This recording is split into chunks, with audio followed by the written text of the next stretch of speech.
It's more than just passenger cars now. From New York to Mississippi, you may find yourself on a quiet, zipping electric transit bus. The first electric fire truck in the nation was welcomed in 2021, and in the coming years, electric sanitation trucks will be quietly guiding through neighborhoods to pick up garbage and recycling. And more electric trucks will be delivering packages from warehouses to homes, air pollution free. So does this mean that petrol cars will become completely obsolete? Stay tuned. Going electric has many benefits. First, electric vehicles are saving the climate and our lives. Here's how. The largest source of climate pollution in the United States? Transportation. To solve the climate crisis, we need to make the vehicles on our roads as clean as possible. We have only a decade left to change the way we use energy to avoid the worst impacts of climate change. Emissions from cars and trucks are not only bad for our planet, they're bad for our health. Air pollutants from gasoline and diesel-powered vehicles cause asthma, bronchitis, cancer, and premature death. The long-term health impacts of localized air pollution last a lifetime, with the effects borne out in asthma attacks, lung disease, and heart conditions. As the COVID-19 pandemic, a respiratory disease, continues to spread, a study by Harvard University found a striking association between long-term exposure to harmful fine particulate matter and COVID-19 mortality in the United States, explains Rashmi Joglekar, a staff scientist at Earth Justice's Toxic Exposure and Health Program. One of the primary causes of fine particulate matter pollution, PM 2.5, is combustion from gasoline and diesel car engines. An earlier study by Duke University underscored the health costs. Each gallon of gasoline purchased at the gas station carries with it up to $3.8 in health and environmental costs. The diesel in big rigs and farm equipment is worse, with an additional $4.8 in social costs to our health and climate per gallon. Next, electric vehicles have a smaller carbon footprint than gasoline-powered cars, no matter where your electricity comes from. The electricity that charges and fuels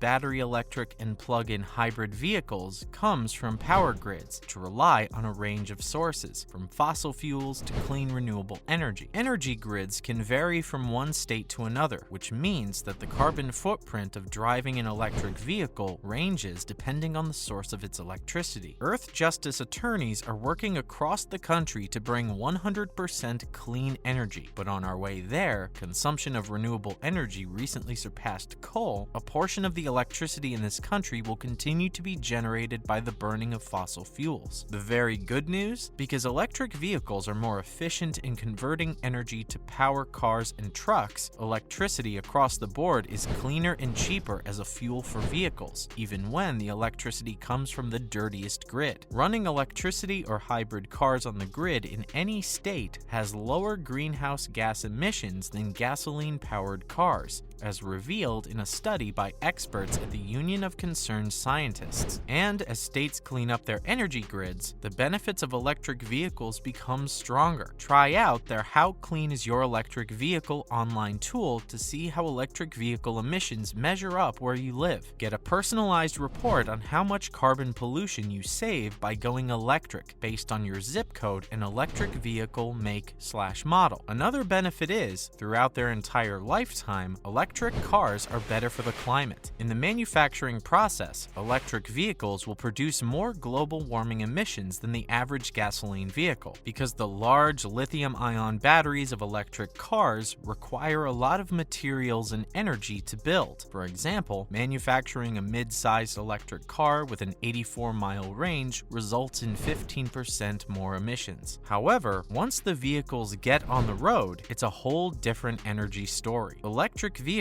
make up for their higher manufacturing emissions within, at most, 18 months of driving, and continue to outperform gasoline cars until the end of their lives. The average electric car on the road today has the same greenhouse gas emissions as a car getting 88 miles per gallon, which is far greater than the average new gasoline-powered car, 31 miles per gallon, or truck, 21 miles per gallon, according to an analysis by the Union of Concerned Scientists. One advantage of electric electric vehicles is that many can be recharged wherever they make their home, whether it's your home or a bus terminal. This makes electric vehicles a good solution for truck and bus fleets that return regularly to a central depot or yard. As more electric vehicles hit the market and are used more broadly, new recharging solutions, including adding more public charging locations in shopping centers, parking garages, and workplaces, will be required for people and businesses without the same access at home. Now that we know electric cars are coming, how long until they rule the world? Around the world, governments and automakers are focused on selling newer, cleaner electric vehicles as a key solution to climate change. Yet it could take years, if not decades, before the technology has a drastic effect on greenhouse gas emissions. One reason for that? It will take a long time for all the existing gasoline-powered vehicles on the road to reach the end of their lifespans. This fleet turnover can be slow, analysts said, because conventional gas-powered cars and trucks are becoming more reliable, breaking down less often and lasting longer on the road. Today, Americans still buy roughly 17 million gasoline-burning vehicles each year. Each of those cars and light trucks can be expected to stick around for 10 or 20 years as they are sold and resold in used car markets. And even after that, the United States exports hundreds of thousands of older used cars annually to countries such as Mexico or Iraq, where the vehicles can last even longer with repeated repairs. Cutting emissions for transportation, which accounts for nearly 1/3 of America's greenhouse gas emissions, will be a difficult, painstaking task. President Biden has set a goal of bringing the nation's emissions down to net zero by 2050. Doing so would likely require replacing virtually all gasoline-powered cars and trucks with cleaner electric vehicles charged largely by low-carbon power sources, such as solar, wind, or nuclear plants. If automakers manage to stop selling new gasoline-powered vehicles altogether by around 2035 to account for the lag in turnover, that target might be attainable. Both California's governor and General Motors have announced that they hope to sell only zero-emission new cars and trucks by that date, but those goals are still aspirational at this point, and they have not yet been widely adopted. What's more, some economic research suggests if automakers like GM phased out sales of new internal combustion engines, it's possible that older gasoline-powered cars might persist for even longer on the roads, as consumers who are unable to afford newer, pricier electric cars instead turn to cheaper used models and drive them more. So policymakers may need to consider additional strategies to clean up transportation, experts said. That could include policies to buy back and scrap older, less efficient cars already in use. It could also include strategies to reduce Americans' dependence on car travel, such as expanding public transit or encouraging biking and walking so that existing vehicles are driven less often. Finally, one of the ways the world can become greener faster is by planning to build infrastructure for charging electric vehicles and focusing more on changing the public transport sector. Figuring out how to charge these vehicles will become an increasingly important problem to tackle. Utilities in various states in the USA are investing more than $1 billion to build the charging infrastructure necessary for electric cars, trucks, and buses throughout the state. These kind of infrastructure investments will become increasingly important for public transit agencies, businesses, and people who want to purchase an electric car but are unable to install a charger at home. The federal government isn't working on a national solution for charging the country's electric vehicles, explains Adrian Martinez, a senior attorney at Earth Justice's Right to Zero campaign, who has advocated for electrification infrastructure in California, which means that it's up to each state to take a hard look at its grid and figure out an electric vehicle charging plan for its turf.